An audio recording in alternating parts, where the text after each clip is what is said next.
you know what, I'm so lucky to be living in the Hampshire countryside. Look at these views.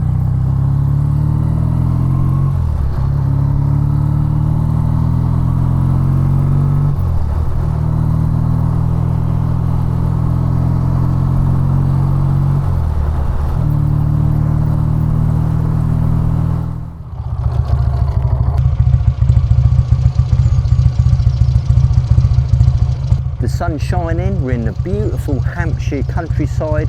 Why not join me on a ride out on a classic British icon, the Triumph Bonneville T140.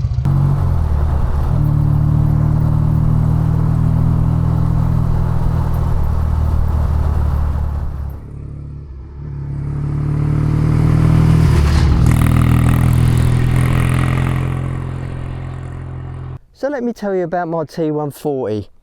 I've had this for about 35 years. I had a ponytail when I bought this. Shocking, I know.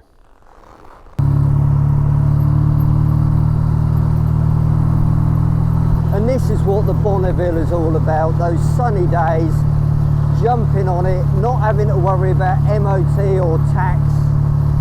Make it reliable by putting an electronic ignition on it and just enjoy it.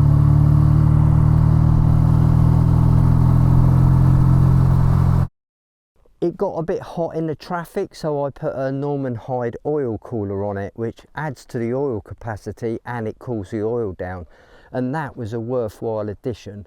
And recently I've just put a riding spotlight on the front. I know it doesn't look very authentic, but if it saves your life, it's worth doing.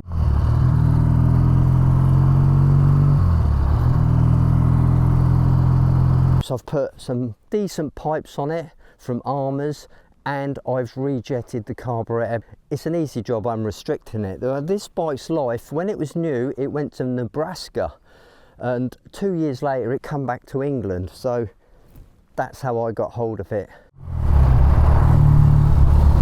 But the gearbox on this is lovely and smooth, the brakes are good. It really is a rideable classic. Handling, yeah, it's not too bad. Obviously not up to modern standards, but it certainly does the job.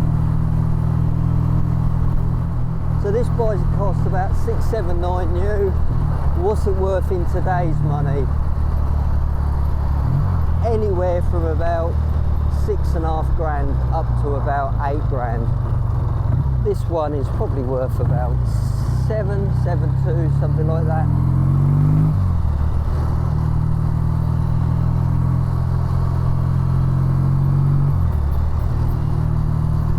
But the twin cylinder is lovely and smooth. It's a parallel twin, so you get like the typical British bike feeling, the nice thump to it. Now there's several different models of Bonneville going all through the ages. There was even a Jubilee model and a Royal Wedding model, and that had the Prince of Wales feathers on it. I love this peanut tank, I think it's great. Just looking down, you know,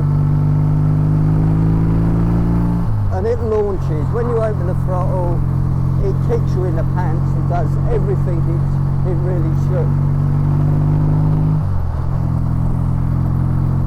It doesn't like the new fuels, the E5s, E10s. Obviously I put E5 in it if I can, but this bike was designed to run on leaded fuel. I've tried different additives and things like that and they simply don't work. I have to carry a screwdriver around with me and just constantly keep tweaking those carburetors because they go out of balance.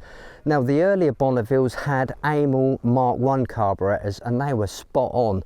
But these export ones, T140E Bonnevilles, they had the Amel Mark 2, Mark 2.5 carbs on them, the squarer carburetors, what were absolutely rubbish. Now, how much do I use this bike? Well, as you can see, it's kind of original. It's not a garage queen.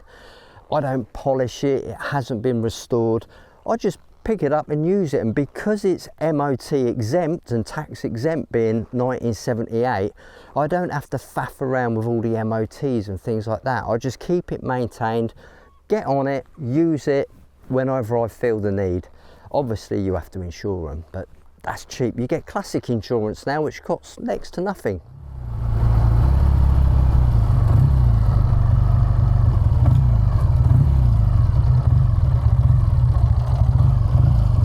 Here we go. In 1983, the Triumph factory in Meriden closed its doors. However, in 1984, the new owner, John Bloor, gave the licence to Les Harris, who made about 1,300 Triumphs in his Newton Abbot factory. Sadly, in 1988, the licence was not renewed, so that was the end of the original classic Triumph Bonneville. Let's not forget the Triumph Tiger. Now that's exactly the same as the Bonneville, it just had a single carburettor, and personally I thought it was a better bike. Now this bike here is a US spec bike. You can see by the high bars and the 4-gallon peanut tank. Most of the UK Bonnevilles had what they call a bread big tank, which was quite an ugly square thing. So how reliable are these classics?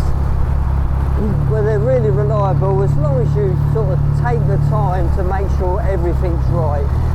Now with modern oils and electronic ignitions, there's no real excuse for unreliability. It's normally down to bad maintenance. There's only one word for this Triumph Bonneville, and that is legend. It is a real legend to ride. Such an iconic bike. Talk to any biker and they've heard of the Bonneville.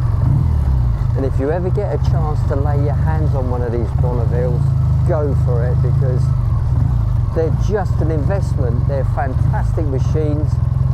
They're young enough, 1978, to still be reliable. You can still get all the bits for them. What's not to love? Well, that's it guys, I've got some more motorcycling videos on my channel. If this brought you any entertainment or value, just give a thumbs up. If you don't like it, give a thumbs down twice. And I'll see you on the next video. Bye for now.